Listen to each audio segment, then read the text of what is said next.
दौड़ते राइनो पर सटीक निशाना लगाना है।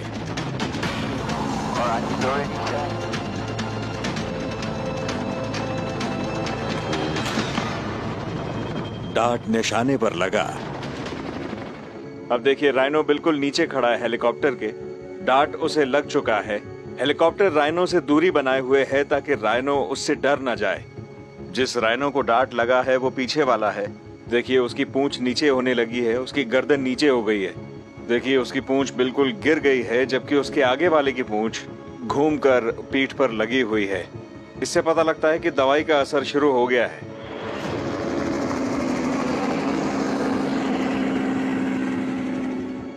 अब हो दरअसल ये रहा है कि हेलीकॉप्टर राइनो के बिल्कुल सामने जा रहा है, इस कोशिश में कि राइनो खुले मैदान में ही रहे ताकि वेट्स और गाड़ियां राइनो तक आसानी से पहुंच सकें।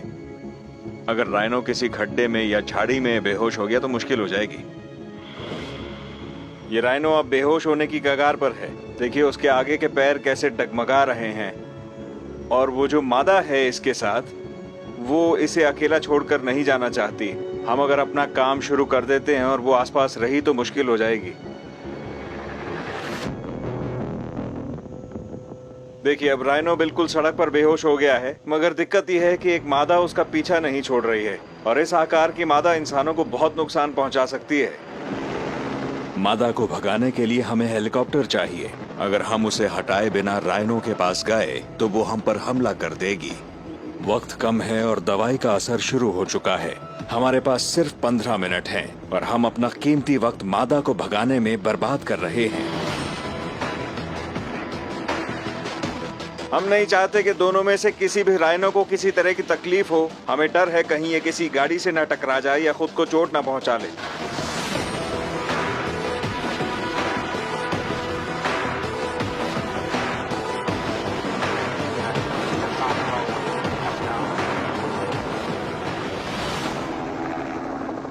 हेलीकॉप्टर मादा को भगाने में कामयाब रहा, मगर टीम को जल्दी काम करना होगा। मादा कभी भी लौट सकती है।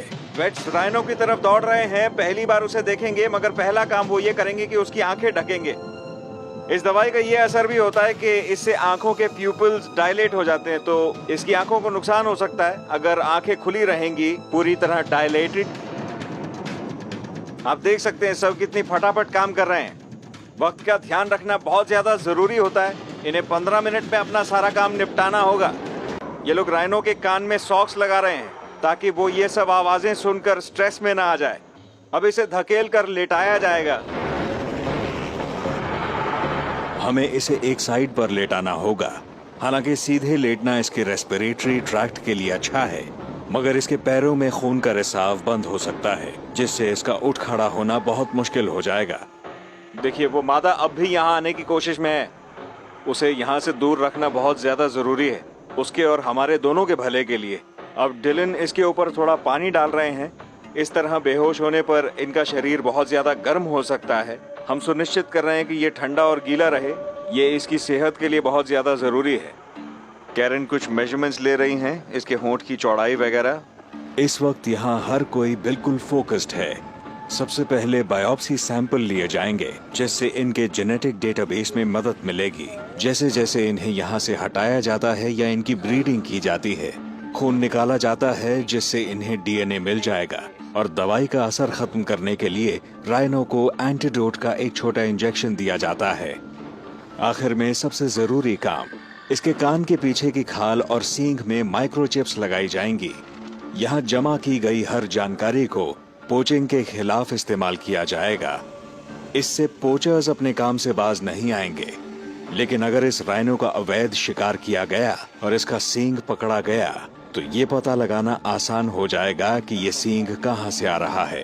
तो ये जो सुई है इसके अंदर वो माइक्रोचिप है, जिसे आगे वाले सींग, पीछे वाले सींग और कान के पीछे लगाया जाएगा।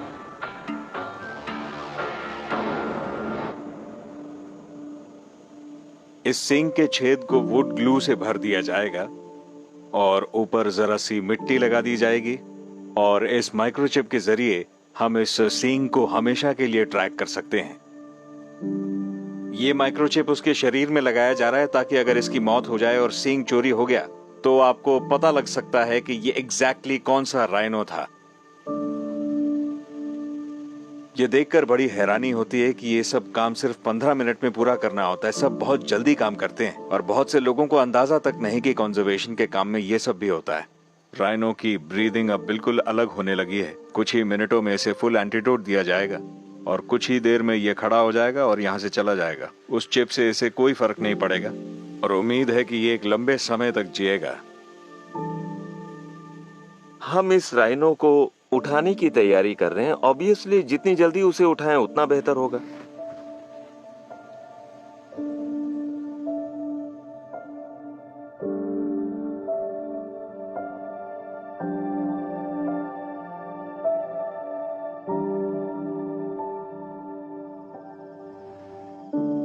अब देखिए, ये होश में आने की पूरी कोशिश कर रहा है और लीजिए, ये उठकर खड़ा हो गया। थोड़ा सा कंफ्यूज्ड है। व्हाइट राइनोज सामाजिक जीव हैं और जैसे जैसे ये राइनो होश में आता चला जाएगा, ये सबसे पहले अपनी मादा को खोजने की कोशिश करेगा।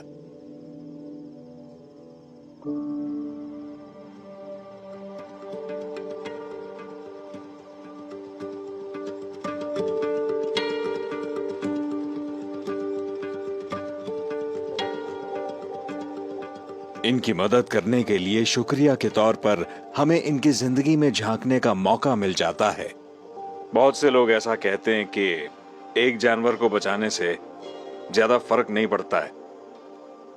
आज हमने सिर्फ एक राइनो की मदद नहीं की है, हमने 2 राइनोज को बचाया है। और वो कहते हैं ना कि बूंद बूंद से घड़ा भरता है।